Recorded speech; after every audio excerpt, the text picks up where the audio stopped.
Čo sa deje? Dneska si ideme urobiť obed. Som veľmi hladná, takže ja ho budem mať skôršie.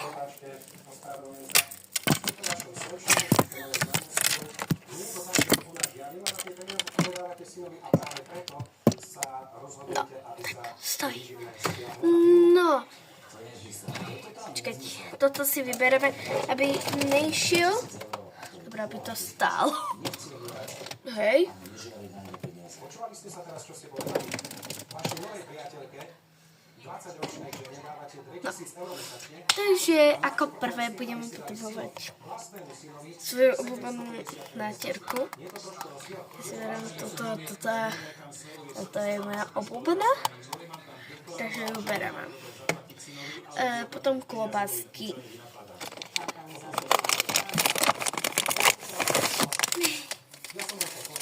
Tieto klobásky sú tie najlepšie.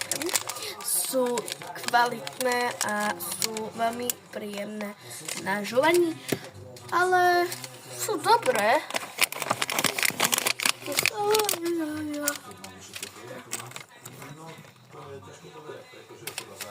No, potom ja si niekedy berem aj sír, čo si teraz zoberieme.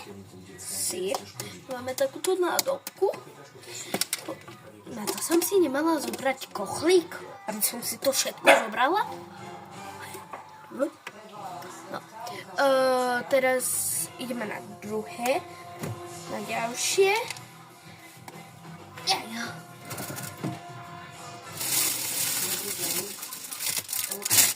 Kapusta.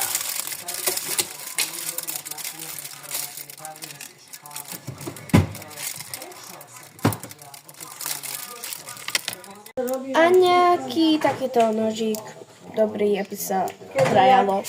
A keď ste mali, tak dajte toto rodičom. Dobre? Aby vám to urobili. Takže zoberieme rožok. Môžete zobrať dva, ale ja zatiaľ idem ako prvé urobiť prvý. Takže ideme ho pokrajať. Tak. Nemám vysávať. Ty si... Ale vážne nemám vysávať. Ukázaj mi ešte. Neurobím. Tak budem sypať dva, lebo moc nestíham na video.